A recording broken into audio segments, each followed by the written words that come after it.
Hi everyone, Peter here from Flow High Performance, and in this video we will cover what rep ranges and loads are most effective for hypertrophy training.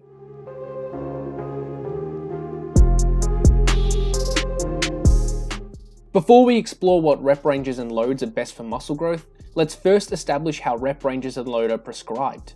Essentially, reps performed and load lifted have an inverse relationship. This means that the more load that is used, the fewer reps that can be performed per set and vice versa. So when we prescribe these variables, we can use either load or rep ranges because an increase in one will mean a decrease in the other. So what rep ranges and loads are best for hypertrophy training? It was originally thought that the classic 6 to 12 rep range was the most effective for muscle growth. This chart from an evidence-based textbook from 2008 recommends that the 6 to 12 rep range is best to be used for maximal muscle growth. While this is a fine recommendation, recent research suggests that this may not be the only effective rep range for muscle growth. This study compared trainees lifting in the 25 to 35 rep range versus the classic 8 to 12 rep range. When the number of sets were matched and all sets were taken to failure, both rep ranges achieved equal hypertrophy outcomes. This was then confirmed with this meta-analysis, which demonstrates that muscle hypertrophy can be achieved using a large spectrum of rep ranges and loads. However, an important criteria that this analysis included is that only studies which used interventions that took each set of an exercise to failure were included. So basically, when sets are taken to failure, rep ranges from around 6 all the way up to 35 can achieve equal hypertrophy adaptations per set. So now we know that hypertrophy can be achieved using reps as high as 35. However, is it possible for rep ranges to be too high and for loads to be too light? We don't have a great amount of data on this topic yet, but this study from 2018 investigated hypertrophy outcomes from different loads between 20% to 80% 1RM. Each set was taken to failure with different groups using different loads. It was found that loads between 40% to 80% 1RM all achieved equal hypertrophy outcomes, although using 20% 1RM didn't induce as much muscle growth. However, this study used volume load as a measure of volume rather than number of sets, which means that the groups using heavier loads performed more sets on average than the 20% 1RM group. So it is hard to fully establish if very light loads are inferior for hypertrophy gains, but it seems highly impractical anyway. The study reported that trainees performed around 60 to 70 reps with each set using 20% 1RM.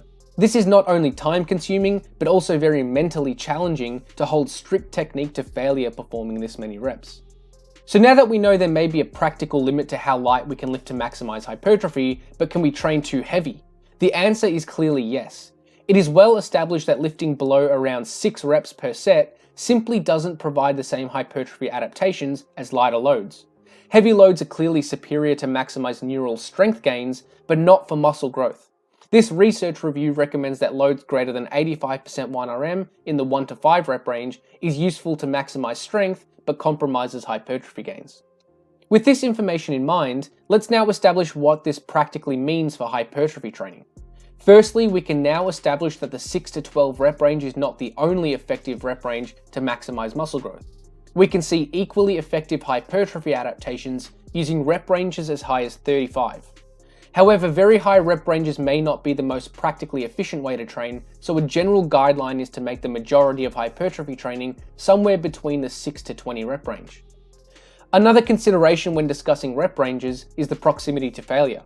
Trainees should ensure they take all sets fairly close to failure to maximize hypertrophy. Higher rep ranges especially need to be taken very close to failure to ensure all muscle fibers are recruited and trained. A practical guideline would be to take sets within the 6 to 12 rep range around 1 to 2 reps from failure, and sets in the 12 to 20 plus rep range around 0 to 1 reps before failure. When selecting rep ranges for a given exercise, the nature of the exercise may also influence the specific rep ranges we implement. Heavy compound lifts are generally better suited to different rep ranges than lighter isolation lifts. Compound lifts are usually better suited to the lower rep ranges for a few reasons. First is that they have a higher cardiovascular demand. Because multiple muscles and joints are involved during these lifts, the cardiovascular and respiratory demands are higher. So if we take a heavy compound exercise to the higher rep ranges, the cardiovascular system may limit performance before the target muscles. Second is that the accessory muscles may also limit performance before the target muscles. Because compound lifts require other muscles to assist the lift and to stabilize, there is a higher chance that these muscles may give out before the prime movers. And the last reason is the mental demands of high rep compound lifts.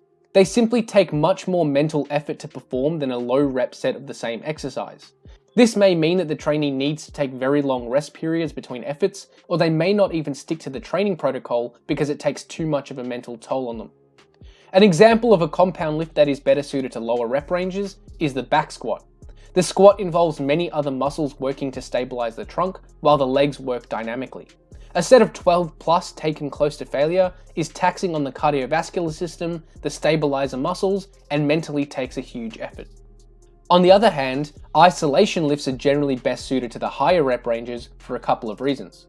First is that they only use one primary joint. This means that there is very little involvement of other muscles and very little systemic fatigue. So if technique is strict, the limiting factor will almost certainly be the target muscle. So even if reps are very high, the target muscle will still be taxed maximally. Because all the tension is focused on one joint, this also raises an issue with using heavier loads. If we use lower rep ranges with heavier loads, this will tax the joint significantly. So the trainee is more likely to experience connective tissue irritation over time using heavy loads with isolation lifts. An example of an isolation exercise which may be better suited to higher rep ranges is a bicep curl. A bicep curl only involves elbow flexion, meaning that the stress is localized to that joint and the biceps muscle. If heavy loads are used, all the stress is placed on the elbow joint, making it more susceptible to pain and irritation. This leads us onto the last consideration when selecting specific rep ranges and loads, which is joint stress. As we already established, lower rep ranges with heavier loads place more stress on joints. So if a trainee has a chronic joint issue or a specific pathology in a certain joint, they may seek to use higher rep ranges for exercises involving those joints. On the other hand, joints that have never been irritated by any exercise can use heavier loads if preferred. Thanks for watching, and hopefully you got something out of this video. Remember to subscribe if you haven't already.